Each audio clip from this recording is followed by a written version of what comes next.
Okay, everybody, Assalamu alaikum. Hope you're doing great. And in this video, I will be explaining to you economic efficiency. That is really important topic. And economic efficiency is asked in every paper. So it means that this is the question that is sure shot. It will come in the examination. And whatever examiner asks about this question, the solution is almost exactly same. And this topic is very small, and it contains basically 3 pages. And whatever question examiner generally asks, you have to write those 3 pages and just relate those 3 pages to the statement of question.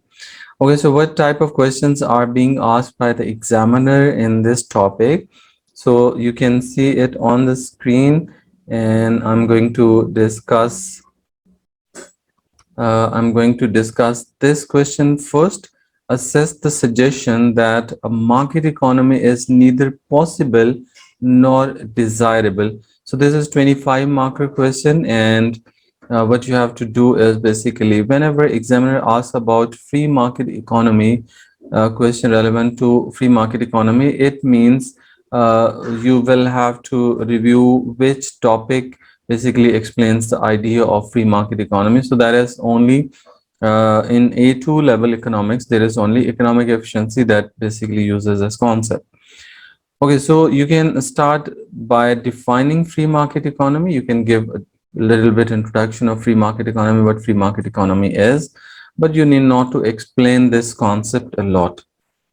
And then you can say whether it is possible or not. In real world, we cannot find a single example of free market economy. We can find out good examples, like USA is the good example for free market economic system. And then we can move to the desirability, whether the system is desirable or not. When you will move to this point, then you will have to say that it if it can achieve economic efficiency, then it will be desirable. In free market economy may be under perfectly competitive market or under monopoly situation.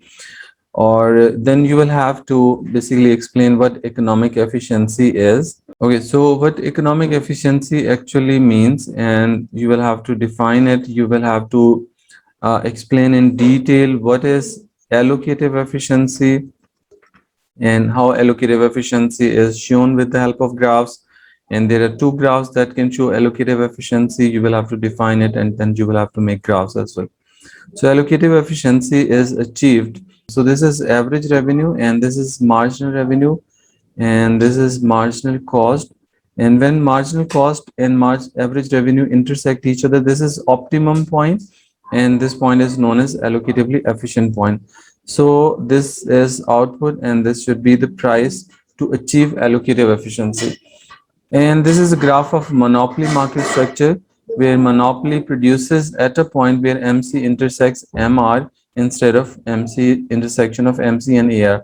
So it means will produce monopoly will produce output at this point where MC is equal to MR. So it will be involved in underproduction, and it will be involved in overcharging. So this is the graph for allocative efficiency, and generally monopoly basically causes this much dead weight loss as well. And then you can make a graph for allocative efficiency using the concept of marginal social cost and marginal social benefit. This is marginal social benefit, this is marginal social cost, and this is the optimum point, or this is allocatively efficient point, and this is also known as Pareto optimality. And Pareto optimality is basically the concept of allocative efficiency.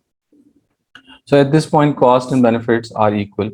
You can make a table as well showing different prices and marginal cost. For example, if price is constant, let's say it's 10 at every unit of output, you can add output as well. So this is quantity. Let's say when we produce first unit, second unit, third unit, fourth unit, then let's say the price is constant. And if marginal cost is 7, 8, 9, and 10, then this clearly shows that price is equal to marginal cost at fourth unit of output. And since price is always equal to average revenue, so this will be the condition of allocative efficiency. Okay, so price is always equal to average revenue. So we made this graph where marginal cost is equal to average revenue. So it means that if marginal cost is equal to average revenue or marginal cost is equal to price, then it means this is the same thing. So you might be confused why price is always equal to average revenues. Then you can basically write down the formula of average revenue. Average revenue is equal to total revenue divided by quantity produced. And we know that total revenue can be translated into price multiplied by quantity. So total revenue is equal to price multiplied by quantity. So I replace total revenue with P into Q. And when we divide it by Q, so Q will be cancelled with Q. So average revenue is equal to P. So AR is equal to P. So average revenue is always equal to P. So keep it in mind as well. Then you will have to talk about productive efficiency, and productive efficiency can be shown with two graphs. One is average cost and the other one is PPC. When we produce along the PPC, we are productively efficient. And similarly, if we produce at the lowest point of average cost, lowest possible point of average cost, we are again allocatively efficient. Okay, so as per this graph, this is average cost. For example, if we produce at point A, it means that we are X efficient. We will be producing at Q and average cost will be equal to C. However, for quantity Q, if we have to pay cost, let's say equal to B, that will be the cost will be C1. So we will be economically inefficient or allocatively productively inefficient, or we will be known as X inefficient. So if we produce along the lowest point of average cost, lowest possible point of average cost at given level of output, then it means we are X efficient, right? So sometimes we might be producing at the lowest point of given average cost as well. So again, we will be productively efficient. Then you will have to say that if free market is operating in perfectly competitive market, then economic efficiency is automatically achieved in the long run, where basically average cost curve is sitting on the average revenue curve. So this is average cost curve. You will have to make this graph as well. So this is equilibrium point where output is Q and price is P. Okay, so in perfectly competitive market, we have same price for everyone. So price, average revenue and marginal revenue is same. So horizontal straight line.